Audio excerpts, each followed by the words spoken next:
Okay, before I get started, and I know I only have a couple minutes, I just want to first apologize for my casual attire today.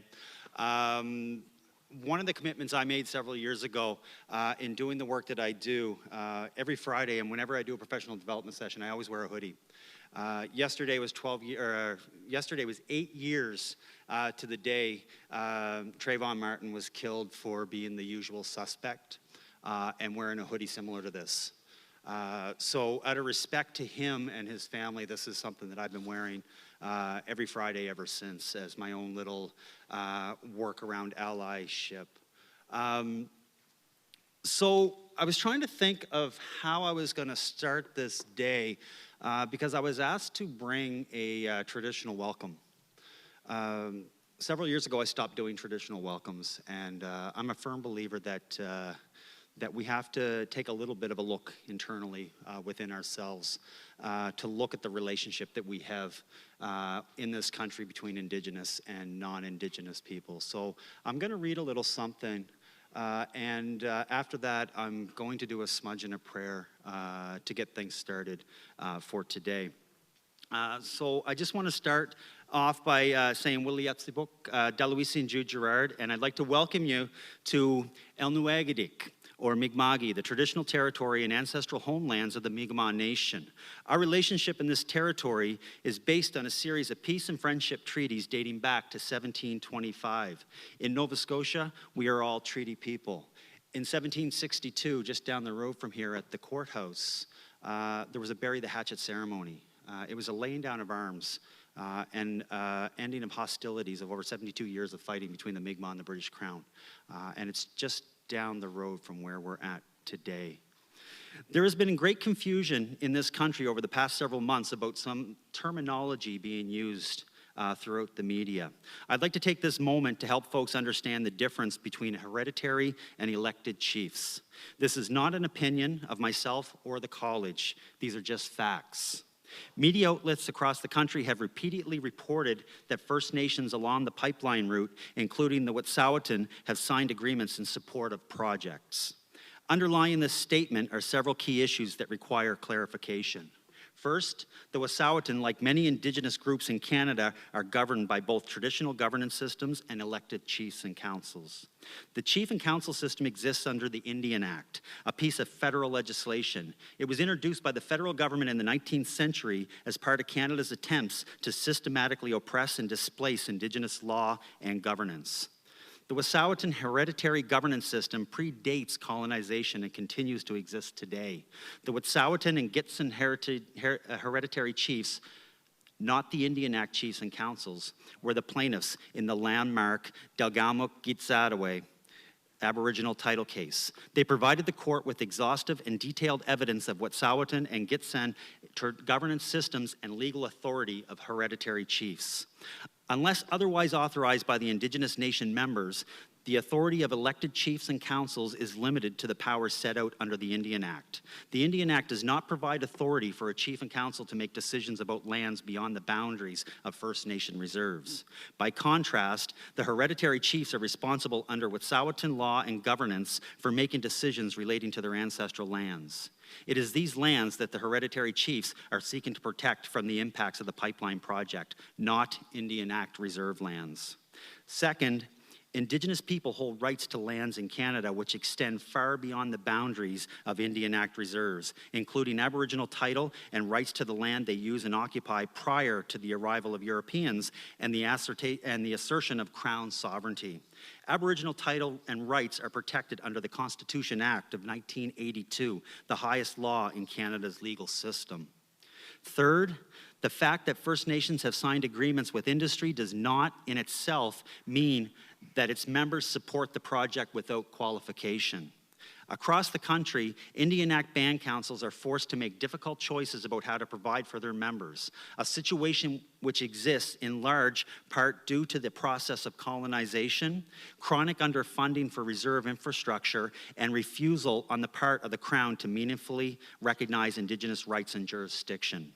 The fact that elected Wet'suwet'en chiefs and councils have entered into benefit agreements with industry should not be taken as unconditional support for the projects.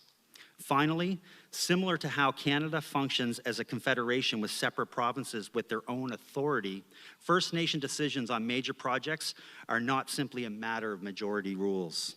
The Quebec provincial government made it clear that it was opposed to and would not sanction the proposed Energy East pipeline. The federal government and other provincial governments respected Quebec's right to make this decision. Similarly, First Nations often disagree about major projects. One cannot speak for another, and the majority cannot simply overrule the minority or individual First Nations. Chief and councils under the Indian Act may be elected, but they do not necessarily speak for the nation as a whole. Most chiefs and councils are elected by status Indians whose names are on the Indian Act ban list. I know this. I just went through it with Millbrook First Nation with 1,492 eligible voters on the ban list. The federal government decides who is entitled to be registered as a status Indian through the registration provisions of the Indian Act. The registration provisions are restrictive and have been subject to numerous legal challenges, and every time, Indigenous communities win. Some Indian Act bans have adopted custom election codes that allow non-status Indians to vote. However, in general, if an individual does not meet the criteria for Indian status under the Indian Act, they will not be able to vote in banned elections. Critically, the fact that an Indigenous person is not registered under the Indian Act does not mean that they do not hold Aboriginal title and rights. Aboriginal title and rights are held collectively and are not restricted to status Indians registered under the Indian Act. The conversations have been happening in coffee shops, around the water coolers, and in the media, and they fueled flames of hatred, bigotry, and flat-out racism. This cycle repeats itself every time Indigenous people take a stand for injustice. Just think back to Idle No More a few years ago. It started as a protest to save water for all Canadians with the changes to the Navigable Waters Act here in Canada.